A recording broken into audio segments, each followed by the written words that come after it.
Hi, it's Mr. T here. In this video I'm going to demonstrate how to draw ray diagrams for concave mirrors. Okay, so here you can see for a start is um, a, a typical diagram for a concave mirror. What we can see here is we have a principal axis along the center. We have an indication that this is a concave mirror. I've just got a wee curve showing that's a concave mirror direction. I have an indication where the focus is and where the center of curvature is. Now sometimes, well, a lot of the time, if you have to draw a diagram, you may have to put the focus in yourself from numbers that you are given. Here I also have an object.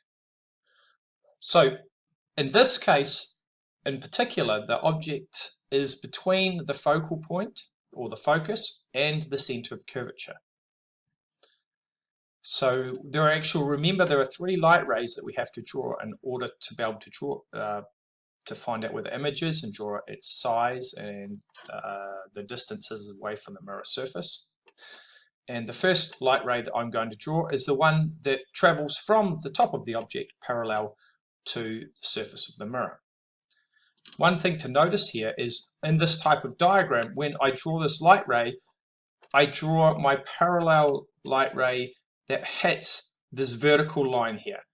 I ignore the curved shape that I use to depict this as a concave mirror, and I hit the vertical line, and then my ray is going to bounce through the focus. Boom, right? The next light ray I'm going to draw here is one that goes through the focus and bounces parallel. Through the focus, bounces parallel.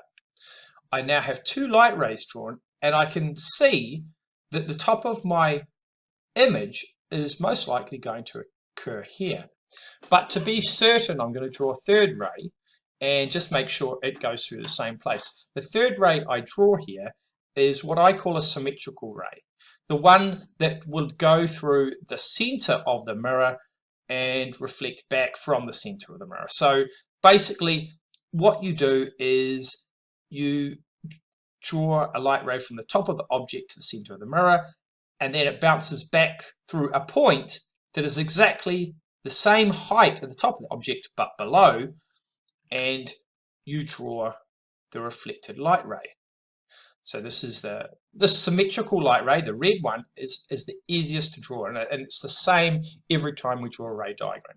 Now you can see that all three of these rays converge at this point, and this is of course the top of our image. Here it is. Now because our image is on the left hand side of the mirror, or the same side as the object, this is a real image. The image we can see is enlarged, but it is inverted. So it's larger, real, and inverted. This is always true for any object found between the center of curvature and the focus. So let's look at in the next type, the next place that we could place an object. We could place it beyond the center of curvature.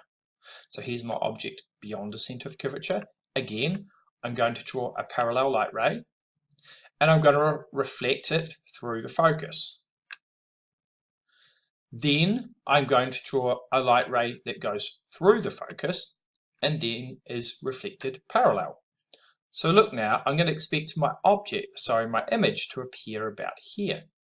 But let's do that symmetrical light ray. So a light ray that starts on the top of the object and is going to go through this point the equal distance below. Boom, boom. Now once I've drawn that one, I notice that all three of them are hitting at the same place. Now depending on the accuracy of your drawing skills, I guess the game is to try and get them all occurring at the same place.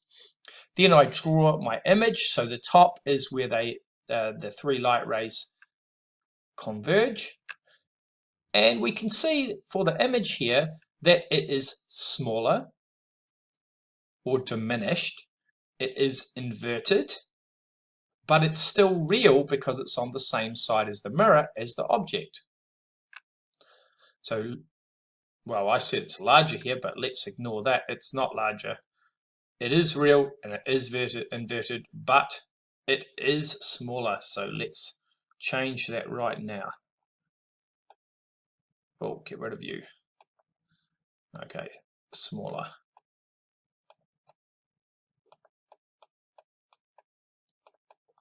Oh, that was a bit of a mistake. Right, let's go and look at the next example. Okay, so the next example, we can put the object exactly on the center of curvature. If we put it exactly on the center of curvature, we do the same at 3 rays again. One that goes parallel through the focus, one that goes through the focus and then parallel, and our symmetrical one, boom, boom. What we notice is now our image is exactly the same height, the same distance, but inverted. Same size, real, inverted. Real because it's on the same side of the mirror. So this is an important, I guess, just a wee important note, a wee important thing to remember, that if we are on the center of curvature, we could just draw our image. It's going to be the same size but upside down. Okay, so let's have a look at what is arguably the most tricky one to draw in concave mirrors. So here is my concave mirror here. Just ignore the wee eyes that I've got there already. The object is inside the focal point, or inside the focus. So the first light ray, remember, we draw is the one where it goes parallel, but then reflects from through the focus. Boom. Now, when we reflect this through the focus, all of the light rays that actually come off the top of this object diverge. Now I'll show you this next one. So we take a light ray from the object that appeared to come from the focus, and then it bounces off parallel. Now, if you were to look at the light ray that bounced off parallel, you would think that it originated from the other side of the mirror. If you were to take the one that had gone parallel and bounced off through the focus, you would think it had originated from the other side of the mirror. If you could see both of these light rays with your eye, you would think that they originated over here, right? This is where you think they would have originated. Let's do the symmetrical one.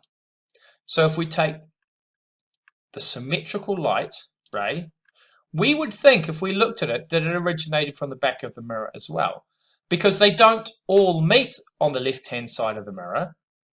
So therefore our eye is looking for, where did they meet? Where did they start from?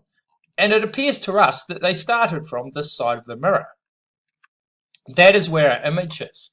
But because the image is on the other side of the mirror, it's no longer real.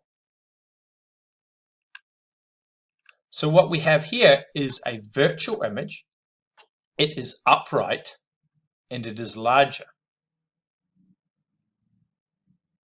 So one more example to looking at concave mirrors.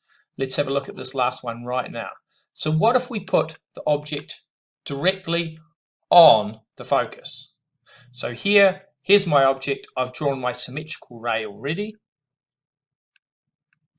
Let's draw the ray here that goes, here's where the symmetrical ray we think that would have originated from. Now let's draw the ray that goes parallel and bounces through the focus. Now notice when we draw both of these light rays, that both of these light rays are parallel to each other. What that means is they never converge. Not on the left-hand side of the mirror and not on the right-hand side of the mirror. No image is formed. If you were to put an object on a focus, you would get no image. You wouldn't be able to see it. It would be fuzzy. And this is the last example. So there were 3 examples. Let me just quickly go over them now. We had an example when the object was between the focus and the center of curvature. We had an example where the object was beyond the center of curvature.